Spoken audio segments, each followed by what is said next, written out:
Olá, eu sou o professor Enoque e este é o canal Direito ao Assunto e esta é uma aula de advocacia criminal simulada, advocacia criminal prática simulada.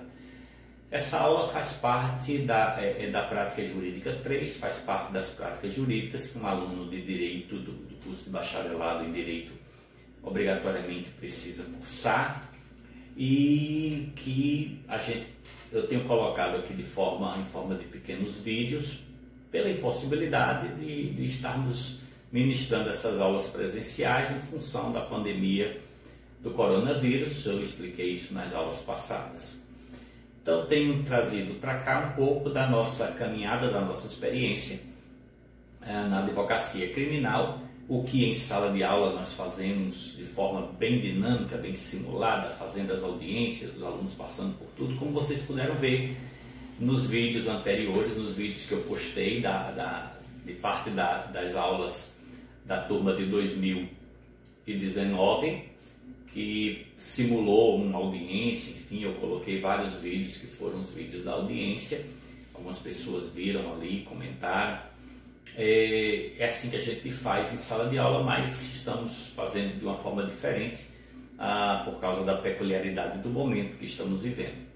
Pois bem, na aula passada nós falamos sobre a audiência de instrução e julgamento, que é aquele momento em que o juiz vai ali colher todas as provas, ouvir testemunhas, ouvir vítima, ouvir o réu, interrogar o réu, ouvir perito se precisar, fazer acariações, reconhecimento de pessoas, enfim, todo aquele momento que acontece num dia só, pelo menos a previsão de lei é que seja uma audiência única, para então, terminada essa instrução, as partes, primeiro o Ministério Público, depois a defesa, fazem suas alegações finais, alegações derradeiras. Então o Ministério Público, se entender que o que foi dito lá na denúncia se provou, ficou evidente com as provas ali colhidas na instrução, ele vai pedir a condenação. A defesa vai pedir absolvição, diminuição de pena, afastamento de qualificador, enfim, o que entender cabível ali que beneficie o réu. Terminadas as alegações, o juiz então vai proferir a sentença, e a sentença penal então é aquele ato do juiz que encerra a prestação jurisdicional, encerra aquilo que foi levado ao juiz. Então, o que foi levado ao juiz? Lá atrás, o Ministério Público denunciou uma pessoa, disse ao juiz: Excelência, aconteceu um crime aqui na cidade, assim, assim, assim, e a pessoa que cometeu o crime foi fulano. Peço, claro que estou falando uma linguagem bem simples, bem simplificada. Então o Ministério Público, promotor diz: eu peço que ele seja processado, condenado e lhe seja imputado uma pena. Então o juiz inicia, a partir daí, ao receber a denúncia, ele inicia a ação penal, que vai passar todo o processamento de provas, enfim. No final, o juiz dá a sentença. E a sentença então encerra, pelo menos na primeira instância, ali no primeiro momento, encerra a prestação, o serviço da justiça naquele caso ali concreto. Claro que da sentença pode haver apelação e essa coisa se estender na segunda instância ou ir até aos tribunais superiores.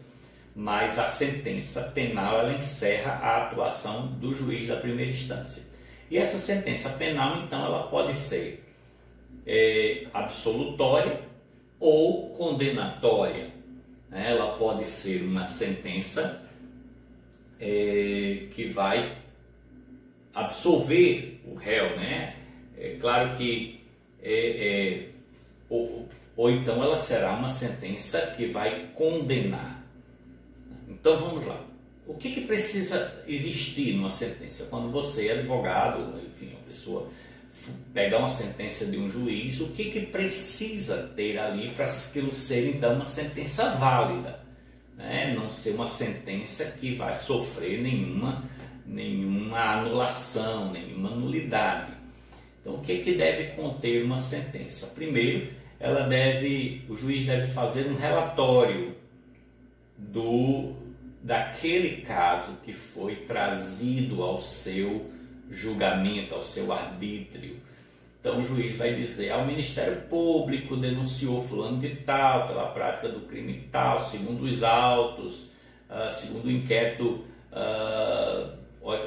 advindo da delegacia de polícia, no dia tal aconteceu isso para ele. Então ele vai narrar o fato. Então ele vai dizer: a denúncia foi recebida, o réu foi citado, ofereceu resposta, aconteceu audiência de instrução, testemunhas foram ouvidas, e ele vai então relata o fato. Terminado o relatório, ele então inicia o que a gente chama de fundamentação. Lembre que todos os atos do juiz precisam ser fundamentados. Ato de juiz sem fundamentação é passível de nulidade. Então o juiz vai fundamentar, ele vai dizer, né, feito o relatório, ele vai dizer dos fundamentos da minha decisão. Por que eu vou decidir? Eu vou decidir aqui alguma coisa e eu quero fundamentar. Então ele vai dizer: à vista disso, a testemunha tal disse isso, o laudo tal apresentou isso, no interrogatório foi dito isso. Então ele vai fundamentar, ele vai mostrar, usar a doutrina, a lei, e fazer a devida adequação das provas à lei. Então ele vai fundamentar aquilo tudo, e quando ele terminar a sua fundamentação, ele então profere o dispositivo, que é o fechamento da sentença. E o dispositivo então é a conclusão. O juiz vai dizer, né? Então, a dispositivo ele vai dizer: posto isso ou dito isto, entendo como procedente a pretensão do Ministério Público e condeno fulano de tal pelo crime tal, tal e tal.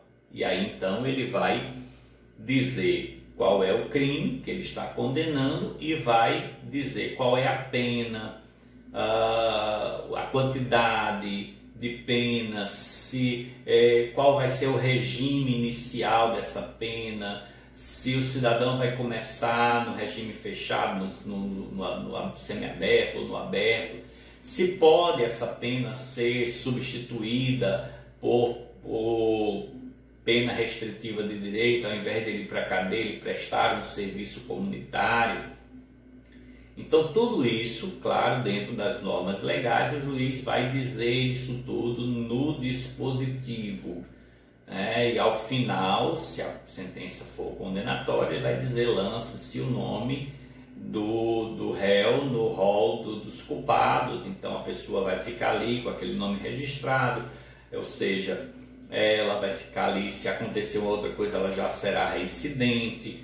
Enfim, essa é a sentença condenatória. Ou o juiz então vai proferir uma sentença absolutória, e a sentença de absolvição, a gente diz que ela tem que ser vinculada, ou seja, para o juiz absolver, ele tem que apontar um dos dispositivos do artigo 386 do Código de Processo Penal. O juiz vai absolver o réu quando ele entender que ficar provado que o fato criminoso não aconteceu. Não foi homicídio, foi um suicídio, então não houve homicídio. Haver prova não haver prova da existência do fato, não tem prova que o fato existiu. Não constituir o fato infração penal. Não, isso não foi. Ficou claro que não houve o furto, ficou claro que a vítima perdeu o objeto, então ele não foi furtado, e o réu achou, então não foi furto. está provado que o réu não concorreu para a infração penal, ou seja, ele não participou, não existe prova de que o réu tenha concorrido, então ele pode até ter praticado, ter ajudado a praticar, mas não teve prova. Ou, né, se existirem circunstâncias que excluam o crime, ele agiu em legítima defesa, agiu sob coação irresistível, enfim, ou não existe prova suficiente para a condenação, que é o que a gente chama aqui de indúbio pro réu, né? Não há prova suficiente para que se possa condenar. Então o juiz, vinculando a um desses incisos, ele então profere uma sentença absolutória. Então com isso está encerrado a prestação naquele caso ali. A gente vai falar um pouco mais ainda sobre a sentença e dando continuidade ao nosso estudo, mas isso na próxima aula. Até a próxima aula.